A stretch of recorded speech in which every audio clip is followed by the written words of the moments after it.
Well, I did it. I finally passed level N1 of the JLPT, and with that, I can officially say that I am good at Japanese. I would certainly not say that I'm fluent. In fact, I would imagine it will take several more years of practice before I can even begin to thinking about saying that, but at least for now, I've hit the highest level I can achieve through a widespread Japanese test, and so I'm not really going to study anymore. I'm just going to kind of practice what I have learned, and of course, occasionally look stuff up to make sure I'm doing it right. So at this point, I guess I can finally talk about how I learned Japanese and how you might be able to do it too. First off, the absolute first Japanese I ever learned came from karate when I was a kid. I did it when I was about 8 to 9 years old, and I'm actually started it again recently. I'm going to talk more about this in another video at some point, but at that point, I learned how to count to 10 in Japanese.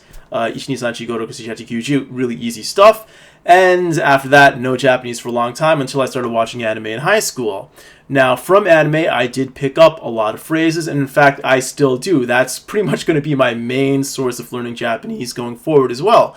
So don't undervalue the how much you can learn from anime. And I know some people out there are going to say, don't learn Japanese from anime. That stuff is incorrect and it's all slang. And if you go into a business meeting in Japan and you use the kind of language you learned from Naruto, people are going to think you're really stupid and you're going to lose your job and shit. Well, people who talk like that are idiots, quite frankly.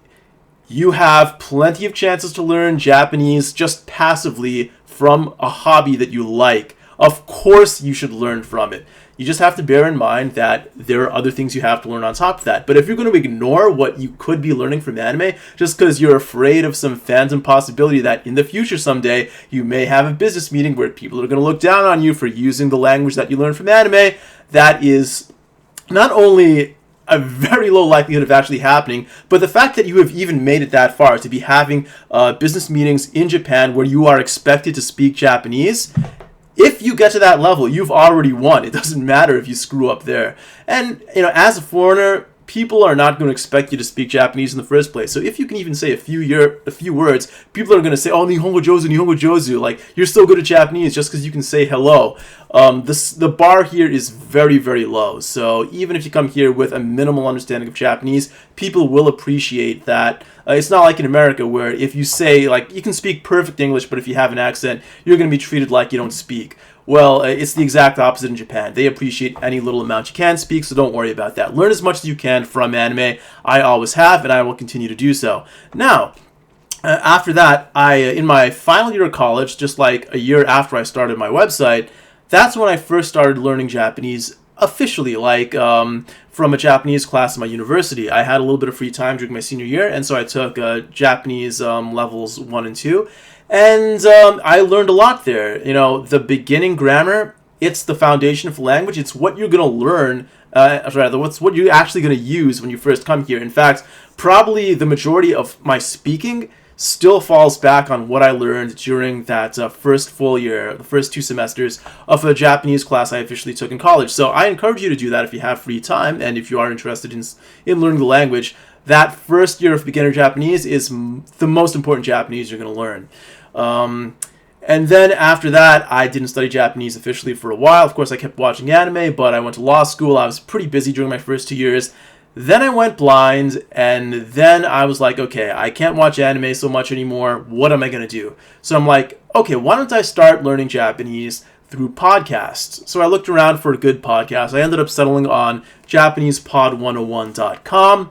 JapanesePod101.com at that time was pretty much the only website available that had a large library of podcast lessons that you could learn from. There were several smaller ones and several that were free, but I just didn't have many MP3 files you could just download and listen to. JPod 101 had the most by far. I don't know if that's still the case right now, but it may very well be, and I think it's a good resource. I paid for the $4 a month basic plan, and that gives you pretty much everything you need to use to learn, at least from a beginner to intermediate level. And yeah, they have higher tiers that they always shill, but you don't really need any of that. Just the basic subscription will do. And that podcast, over the course of a few years, got me from kind of a middle beginner level to a middle intermediate level. Now, this basically only goes for listening comprehension, and because my goal was to learn Japanese to watch anime, that was all I really cared about. I didn't care about reading, I didn't care about speaking, I certainly didn't care about writing. In fact, I really still don't even care about writing. I cannot write Japanese by hand.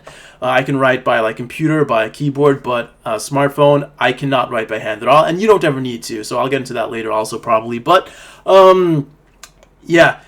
After Japanese Pod 101, I realized that I had made a huge error by deciding to learn only listening. Because if you really want to get good at Japanese, you need to know kanji. Alright? There are a lot of people out there who say that, Japanese would be just kind of easy if not for the kanji. And just for if you don't know, kanji are the Chinese characters in the language. They're the difficult part of the Japanese language to write and read for most people. But it's a very necessary part of the language because simply knowing kanji, even if you're never going to write them yourself, even if you're not going to read, just by thinking of words in terms of 2 or 3 or 4 kanji put together, it expands your vocabulary tremendously. So it is extremely important that you learn kanji. I was under the assumption that the number of kanji you would have to learn to really become good at Japanese would be endless. And so I'm like, well, why even bother if there's so many you have to learn? But there are basically actually about 2,000 that you need to learn. It sounds like a lot, but it really isn't that much. You learn those 2,000, you are good to go. And I use a system called kanji damage. Kanji damage is a radical-based learning system. What that means is when you write Chinese characters, they're basically the same components of the characters that are repeated in many different characters. By learning those individual components, which are called radicals, and learning how you can put those together to form different characters, you can learn a lot of kanji in a short amount of time. So that's the kind of system I recommend. Kanji damage is a system that uses mnemonics of the radicals based on, as they would say, yo mama jokes. So it's kind of a funny way to learn. It suits my personality just perfectly because I wanted to have fun trying to learn language. I don't really like learning out of textbooks. There is a system that is very similar. I think kanji damage is based off this system. It's called the Heisig system, which has several more kanji thrown in. That's more of an official kind of kanji list you would want to use, but kanji damage worked just fine for me. It cut out some of the kanji that it says are not really useful. I disagree. Some of them are kind of useful, but regardless, kanji damage is probably more fun and will get you most of the way there. So that taught me kanji, and from kanji I took my Japanese studying a lot more seriously. I started learning kanji about a year before I came to Japan, and about half a year before coming to Japan, I took N3 of the JLPT. My listening score was good. I could barely read kanji at this point, so I barely passed the test. But that's basically where my levels were at this point. My listening was really good. My reading skills, my grammar skills, my speaking skills were all fairly low. And this is enough to get you to Japan. When I came to Japan, I was being an English teacher. Most of the other English teachers didn't know Japanese as well as I did, so I was already off to a good start. Now, from the time I was in Japan, the way I learned Japanese changed quite a bit because now I was surrounded by native resources, native level speakers, and so you can learn just by that. In fact, I would say that just living in Japan is enough to get your Japanese up to the N2 level. After that is a completely different story, but let's talk about N2 for now. The gap between N3 and N2 is significant, although it took me about a year of study to overcome that. And I think most people can get to N2 pretty quickly if they study really seriously. Now, what I did in Japan was, first of all, I was working at a school where, of course, all the children, all the teachers are speaking Japanese constantly, so just having that listening environment to be in, that got my listening to a much higher level. And once again, my listening was already good in the first place, so this improved, but still, my reading wasn't so good, my speaking wasn't good, my grammar wasn't good, so I had to study grammar independently. I had to get books for that. As far as reading goes, you can find reading materials that have what are called furigane, which is basically they have the Chinese characters in them, but above them or to the side of them perhaps, they have also like simplified readings. So you can read all of this stuff with complicated characters while having simplified reading as well. If you teach in Japan, especially at an elementary school, they're going to have children's newspapers that have all this in it. So you can read the children's newspapers. That's what I did. Manga often has this because a lot of children read manga, so they're going to have these complicated kanji characters, but also have the simplified readings next to them. So that's also a good way to study.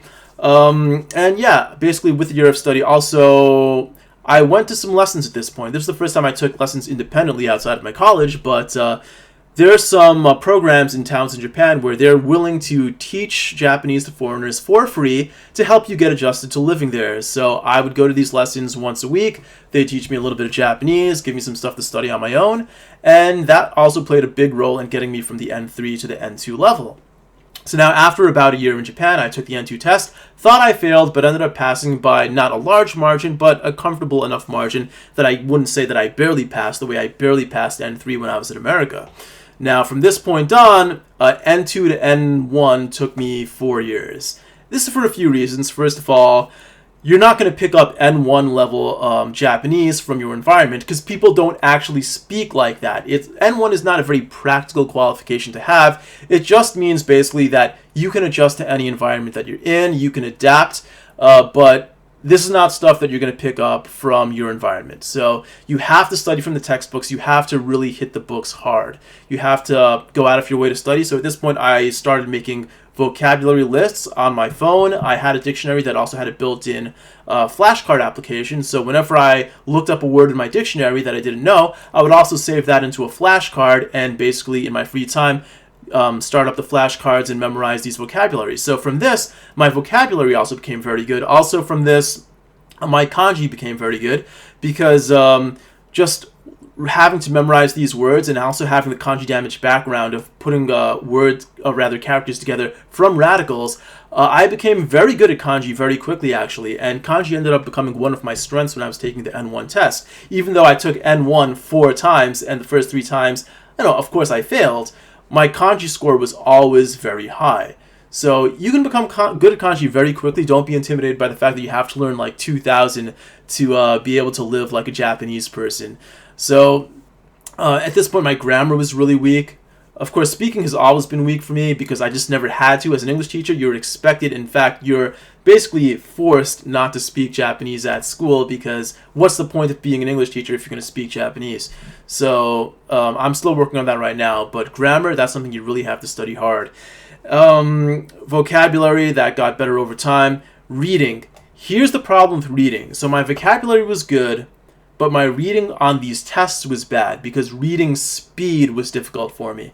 Now, there's a running gag when you talk about the JLPT. It's that if you're Chinese, you'll pass it without having to study at all because you already know how to read. This is largely true. In fact, every single time I've taken the JLPT, there have been a lot of Chinese people in the room, and of course, yeah, I'm in Japan. Many of the people who are here who don't speak Japanese natively are going to be from China or Korea or other East Asian countries. But especially when you talk about Chinese people taking this test, because they already have a strong familiarity with the Chinese characters, they can learn how to read very quickly. There are people with their heads down on their desks taking a nap with 20 minutes left to go every single time I've taken the JLPT N1 in Japan. So yeah, reading speed is, at least for me, it was the difference between passing and failing. And I think for many people who do not speak Chinese or Korean, so for Korean, of course, you don't have Chinese characters, but Korean is the language with the most similarity to Japanese in terms of grammar. So if you know Korean, you can also learn how to read more quickly than if your main language is like a European language like English, Spanish, whatever.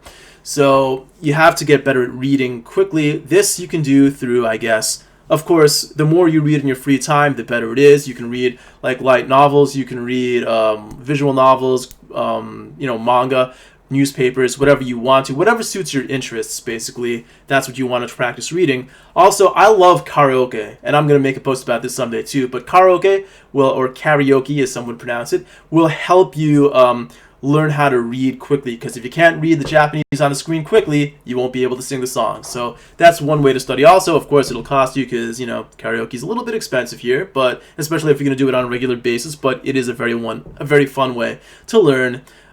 Just by staying at home reading song lyrics, like anime song lyrics, that's one way you can study also. So, yeah.